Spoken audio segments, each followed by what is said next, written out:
पश्चिम बंगाल की राजनीति इस वक्त उस मोड़ पर खड़ी है जहां पुराने वफादार अब बागी हो चुके हैं और नए समीकरण सत्ता के गलियारों में हलचल पैदा कर रहे हैं। मामला कोयलांचल यानी कि आसनसोल और रानीगंज क्षेत्र का है। कभी तृणमूल छात्र परिषद की पोस्टर गल रही राजन्या हलदार ने अब ममता सरकार के खिलाफ सीधे युद्ध का ऐलान कर दिया है। आसनसोल से निर्दलीय उम्मीदवार के रूप में मैदान में उतरी राजन्या हलदार आज रानीगंज के प्रसिद्ध श्याम मंदिर पहुंची। भक्ति के साथ शक्ति का प्रदर्शन करते हुए राजन्या ने जीत का आशीर्वाद मांगा, लेकिन मंदिर के बाहर निकलते ही उनके तेवर किसी ज्वालामुखी की तरह फट पड़े। टीएमसी से निष्कासित होने के बाद राजन्या के निशाने पर सीधे मुख्यमंत्री ममता बनर्जी और उनकी योजनाएं थी। राजन्या ने आरजीकर मेडिकल कॉलेज की घटना का जिक्र करते हुए बंगाल की कानून व्यवस्था को तार तार बताया। उन्होंने दो टूक कहा कि लक्ष्मी भंडार जैसी योजनाएं केवल असल मुद्दों जैसे महिला सुरक्षा और भ्रष्टाचार से ध्यान भटकाने का एक जरिया है। राजन्या ने कहा कि पार्टी से निकाले जाने के बाद उनका लक्ष्य शीशे की तरह साफ है। उनका कहना है कि आज बंगाल की बेटियां सुरक्षित नहीं है। आरजीकर जैसी दरिंदगी रूह कपा देती है और सरकार लोक लुभावन योजनाओं के पीछे अपनी विफलताएं छुपा रही है। दिलचस्प बात तो ये रही कि राजन्या ने न केवल खुद के लिए जमीन तैयार की है, बल्कि रानीगंज से आम जनता उन्नयन पार्टी के उम्मीदवार राहुल घोष के लिए भी अपना समर्थन जाहिर किया। पारिवारिक रिश्तों का हवाला देते हुए उन्होंने राहुल को अपना भाई बताया और उनकी कामयाबी की दुआ मांगी।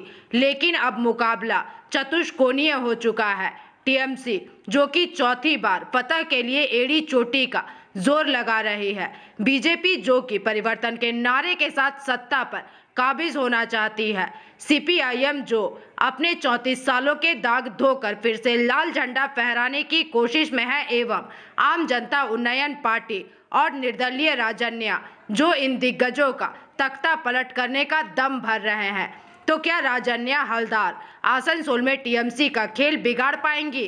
क्या जनता दीदी के सिपाही रहे इन बागियों पर भरोसा जताएंगे?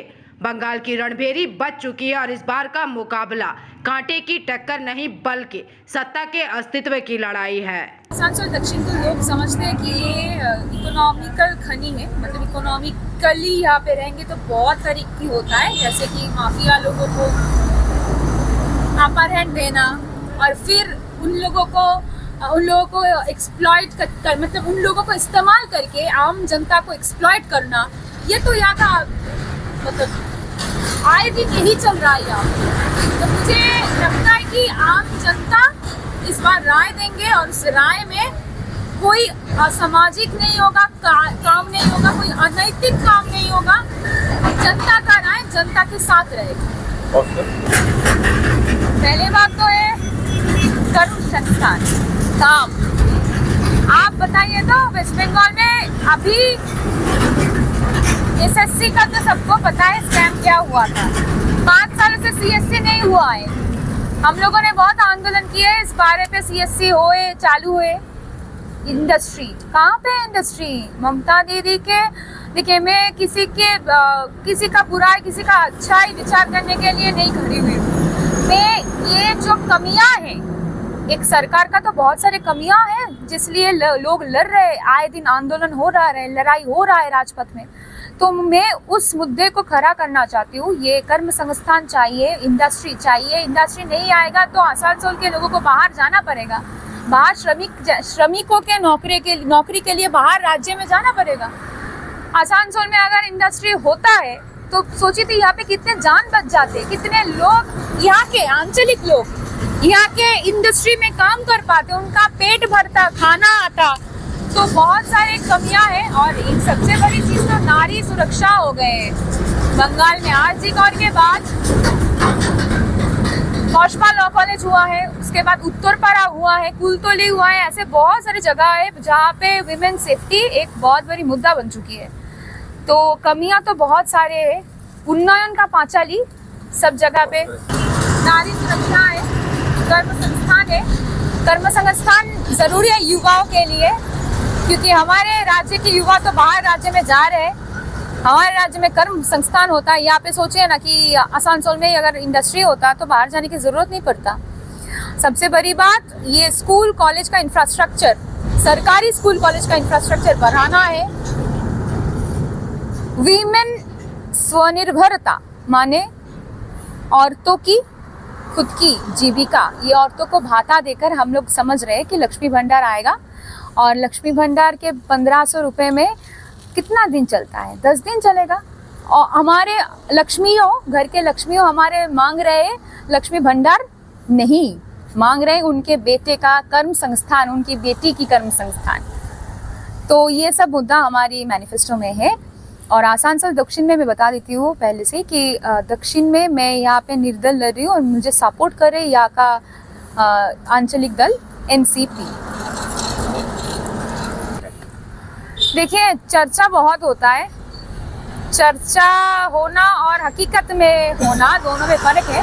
हकीकत में मेरे हाथ में बीजेपी का झंडा नहीं है, हकीकत में मेरे नाम के साथ भाजपा का कोई भी प्रभारी, कोई भी पद, कुछ भी एसोसिएट नहीं है।